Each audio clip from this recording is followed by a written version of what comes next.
Assalamualaikum warahmatullahi wabarakatuh. Apa kabar semuanya?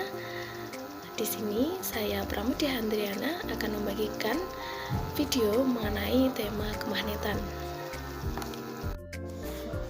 Pada perkembangan peradaban manusia, tidak lepas dari penemuan magnet, mulai dari bel rumah, speaker, telepon, televisi, dan berbagai peralatan yang digunakan dalam kehidupan sehari-hari memanfaatkan magnet sebagai komponen utamanya.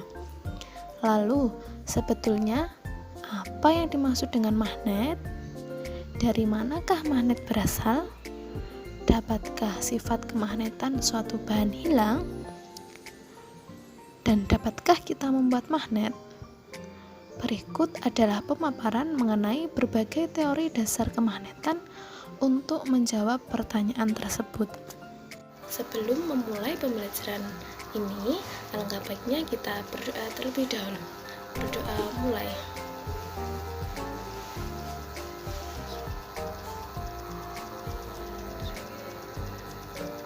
Berdoa selesai.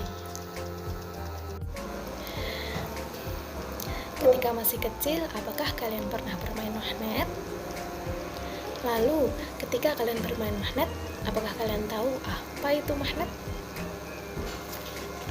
Jadi, magnet adalah benda yang memiliki kemampuan untuk menarik benda tertentu lainnya yang ada di sekitarnya yang memiliki sifat-sifat khusus. Zaman dahulu, magnet terbuat dari logam seperti besi dan baja. Magnet memiliki berbagai bentuk dan dinamakan sesuai dengan bentuknya. Ada magnet batang, ada magnet silinder, ada magnet jarum, ada juga magnet ladam yang berbentuk U, dan juga ada magnet lingkaran. Setelah kalian mengetahui apa itu magnet, lalu apakah kalian tahu dari mana asal magnet itu? Magnet berasal dari bahasa Yunani, yaitu magnetis litos, yang berarti batu magnesian. Magnet sendiri telah diketahui dan banyak ditemukan di daerah Magnesia, tepatnya di Gunung Ida, oleh orang-orang zaman Yunani kuno. Magnet yang berada di Gunung Ida ditemukan oleh seorang pengembala ketika ia sedang berada di Gunung Ida. Ketika itu, pengembala merasa keheranan terhadap tongkat besi yang dibawanya yang tiba-tiba tertarik sendiri oleh tanah, sehingga sangat sulit untuk diangkat dengan tangannya. Adanya peristiwa yang ada di Gunung Ida itu menandakan bahwa pada tempat tersebut ada peristiwa tarik-menarik, yaitu magnet tadi. Selanjutnya yaitu sifat magnet bahan. Selain dapat menarik magnet lainnya, magnet juga dapat menarik beberapa bahan lain. Bahan-bahan apa saja? Berdasarkan sifat interaksi bahan terhadap magnet, benda-benda diklasifikasikan menjadi 3 kelompok, yaitu feromagnetik, diamagnetik, dan paramagnetik. Yang pertama yaitu benda-benda yang dapat ditarik kuat oleh magnet, termasuk pada kelompok benda feromagnetik. Contohnya adalah besi, baja, kobalt, dan nikel. Yang kedua yaitu benda-benda yang ditarik lemah oleh magnet, termasuk pada kelompok benda paramagnetik. Misalnya magnesium, molybdenum, dan litium. Yang terakhir yaitu benda diamagnetik, yaitu sementara itu benda-benda yang tidak dapat ditarik oleh magnet, contohnya seperti perak, emas, tembaga, dan bismut. Selanjutnya yaitu konsep gaya magnet. Magnet terbuat dari logam seperti besi dan baja. Magnet memiliki berbagai bentuk dan dinamakan sesuai dengan bentuknya. Magnet memiliki dua kutub, yaitu kutub utara dan kutub selatan. Kutub-kutub yang senama bila didekatkan akan saling tolak-menolak, sedangkan kutub-kutub yang berbeda nama bila didekatkan akan saling tarik-menarik. Kutub-kutub ini selalu ada pada setiap magnet, walaupun magnet tersebut dipotong menjadi potongan magnet yang terkecil. Penentuan kutub magnet batang dapat dilakukan dengan percobaan sederhana, yaitu letakkan magnet batang di atas gabus, lalu apungkan di permukaan air. Lalu, ujung magnet yang menunjuk ke arah utara adalah kutub utara magnet, sedangkan ujung magnet yang menunjuk arah selatan adalah kutub selatan magnet. Cara membuat magnet. Magnet tidak hanya dapat ditemukan di alam sebagai magnet alami, ada pula benda-benda yang dapat dibuat menjadi bersifat magnet. Salah satu benda tersebut yaitu besi. Terdapat 3 cara dalam membuat magnet, yaitu yang pertama, menggosok besi dengan magnet, yang kedua ada elektromagnetik, dan ketiga yaitu ada induksi. Cara yang pertama yaitu menggosok besi dengan magnet. Besi dapat dijadikan magnet dengan cara menggosok. Besi digosok dengan arah yang tetap agar magnet elementer dapat diatur untuk menuju ke satu arah saja. Perhatikan pada cuplikan video berikut, ujung kutub selatan magnet yang digosokkan dari ujung besi B ke A akan mengubah besi menjadi magnet dengan kutub selatan pada ujung B dan kutub utara pada ujung A. Jadi, ujung batang besi yang pertama kali digosok akan memiliki kutub yang sama dengan kutub magnet yang menggosoknya. Sebaliknya, jika besi digosok dari ujung besi A ke B, maka besi akan menjadi magnet dengan kutub selatan pada ujung A dan kutub utara pada ujung B.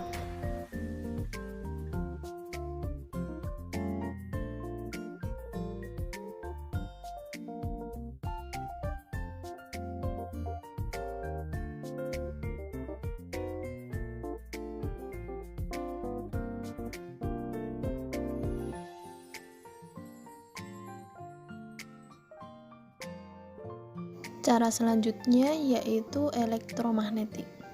Magnet juga dapat dibuat dengan cara meliliti besi atau baja dengan kawat penghantar yang dialiri arus DC.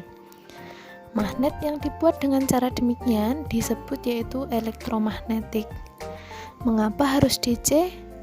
Karena arus DC dapat menyamakan arah magnet elementer pada besi atau baja. Perhatikan video berikut. Kutub magnet besi atau baja yang terbentuk tergantung pada arah lilitan kawat penghantar. Jika arah arus berlawanan dengan arah jarum jam, maka ujung A besi atau baja tersebut akan menjadi kutub utara dan ujung B akan menjadi kutub selatan. Sebaliknya, jika arah arus searah dengan jarum jam, maka ujung A besi atau baja akan menjadi kutub selatan dan ujung B akan menjadi kutub utara.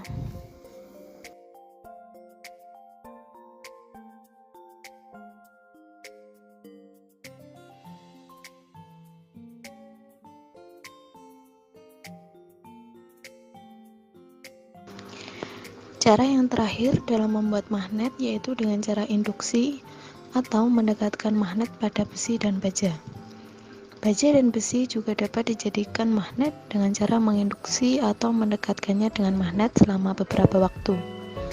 Ujung besi atau baja yang berdekatan dengan kutub magnet batang akan memiliki kutub yang berlawanan dengan kutub magnet penginduksinya.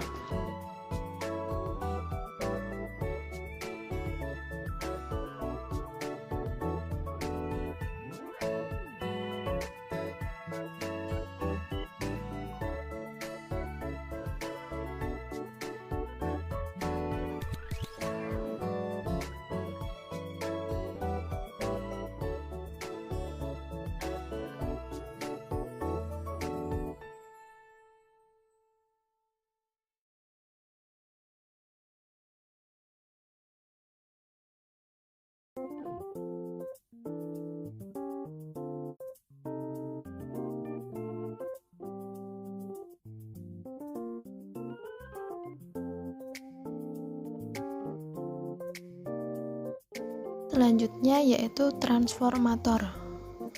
Terdapat dua jenis transformator berdasarkan penggunaannya, yaitu yang pertama ada transformator step down yang berfungsi untuk menurunkan tekanan listrik, dan yang kedua yaitu transformator step up yang berfungsi untuk menaikkan tegangan listrik. Pada dasarnya, transformator terdiri dari lilitan primer dan lilitan sekunder yang dihubungkan dengan menggunakan inti besi. Lilitan primer yang mendapat tegangan AC akan menginduksi lilitan sekunder. Perubahan arah arus AC membuat medan magnet yang terbentuk berubah-ubah sehingga menghasilkan tegangan AC pada ujung-ujung kumparan sekunder. Selanjutnya yaitu pergerakan navigasi hewan yang memanfaatkan medan magnet. Kehidupan organisme atau makhluk hidup di bumi sangat dipengaruhi oleh medan magnet bumi. Medan magnet bumi yaitu daerah di sekitar bumi yang masih dipengaruhi oleh gaya tarik bumi. Sebagian besar hewan memanfaatkan medan magnet bumi untuk mempertahankan kelangsungan hidupnya. Hewan mampu mendeteksi medan magnet bumi karena di dalam tubuhnya terdapat magnet, sehingga medan magnet bumi dapat membantu hewan dalam mempermudah upaya mencari mangsa atau justru menghindari musuh. Medan magnet juga digunakan untuk menentukan arah migrasi pada hewan. Migrasi burung. Beberapa jenis burung, misal burung elang dan burung layang-layang melakukan migrasi pada suatu musim tertentu. Burung tersebut menggunakan partikel magnetik yang ada dalam tubuhnya untuk membuat gambaran peta navigasi dengan memanfaatkan medan magnet bumi. Medan magnet bumi juga digunakan oleh burung merpati pos.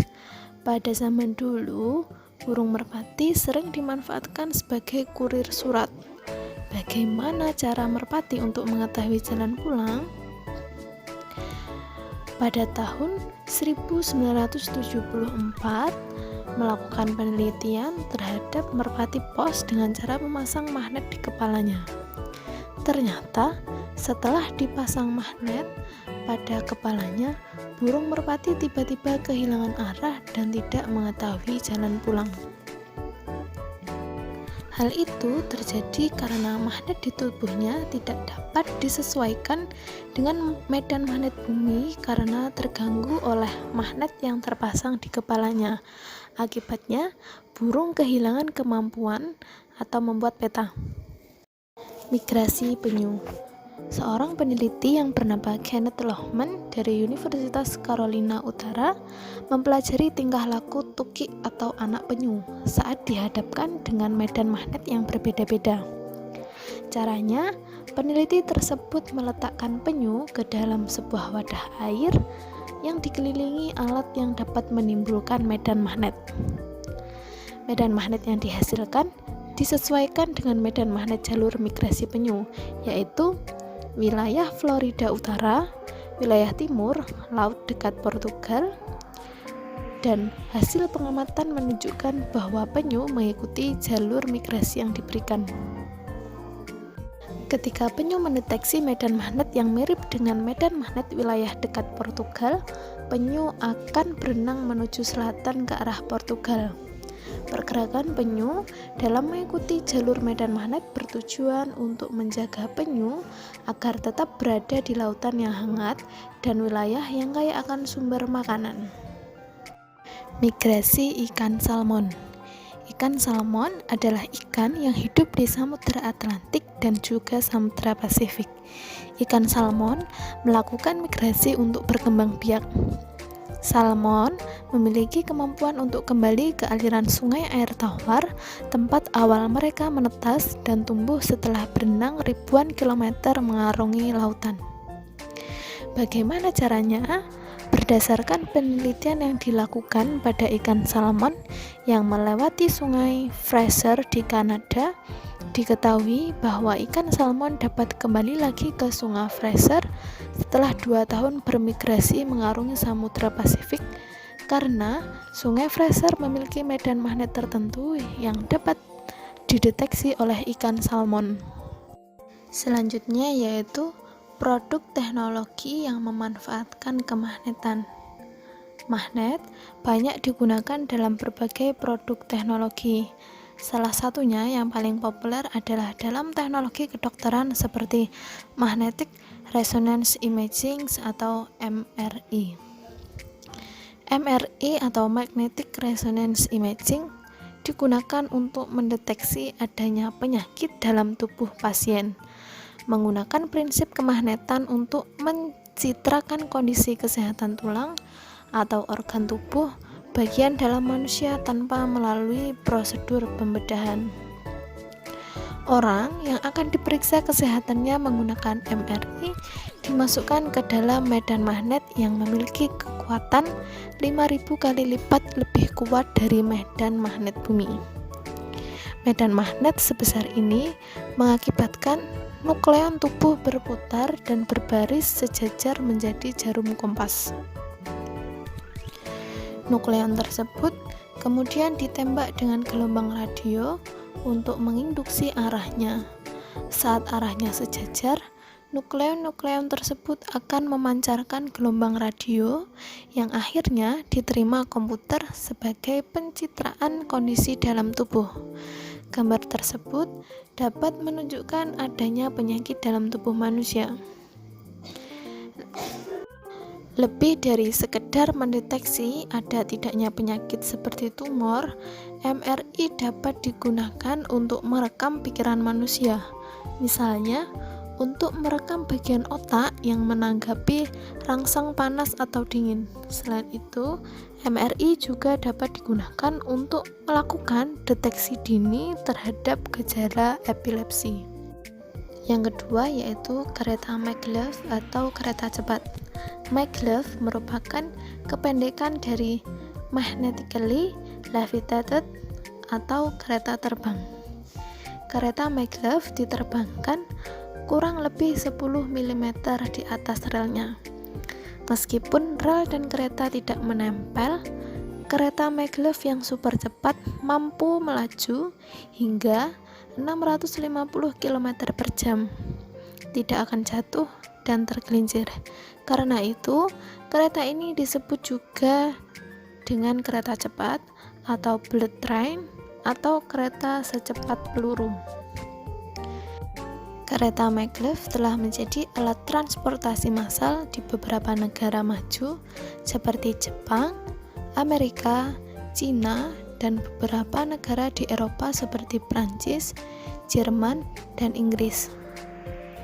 Di Jepang, kereta yang menggunakan prinsip ini yaitu kereta Shinkansen yang menghubungkan kota Tokyo, Nagoya, dan Osaka. Saat ini, kereta cepat juga tengah dikembangkan dan akan segera selesai dalam beberapa tahun di Indonesia. Kereta maglev tersebut dimulai dengan tujuan dari Jakarta ke Bandung yang rencananya akan dilanjutkan hingga ke Surabaya. Dan yang terakhir yaitu pemanfaatan magnet dalam PLTN. PLTN atau pembangkit listrik tenaga nuklir merupakan pembangkit listrik yang menggunakan energi nuklir untuk menghasilkan listrik. Prinsip kerja PLTN mirip dengan pembangkit listrik tenaga uap. Pada pembangkit listrik tenaga uap, batu bara dibakar untuk memanaskan turbin sehingga generator dapat berputar dan menghasilkan listrik. Sementara itu, pada PLTN, energi yang digunakan untuk menghasilkan uap air yang selanjutnya digunakan untuk menggerakkan turbin diperoleh dari reaksi pemecahan inti atom atau fisi, uranium, atau melalui penggabungan inti atom dalam suatu reaktor nuklir. Uranium diproses sehingga menjadi bentukan kecil seukuran penghapus pensil. namun memiliki energi yang sebanding dengan 1 ton batu bara. Panas yang dihasilkan dari pemecahan inti atom mampu mencapai 40.000 Celcius. Reaksi nuklir tersebut menghasilkan berbagai partikel bermuatan yang berbahaya bagi kesehatan jika menyebar ke lingkungan. Agar partikel tersebut tidak menyebar ke lingkungan, digunakan botol magnet dengan medan magnet yang sangat besar. Botol magnet akan menarik partikel-partikel bermuatan sehingga tetap berada dalam reaktor. Setelah menyimak pemaparan materi tadi, selanjutnya yaitu melakukan praktikum sederhana, yaitu membuat elektromagnet crane yang menerapkan konsep dari pembuatan magnet dengan cara elektromagnet.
Setelah kalian menyimak pemaparan materi serta contoh dari praktikum sederhana pembuatan elektromagnet crane, saya harap video tadi mempermudah kalian dalam belajar serta mempermudah kalian dalam memahami materi.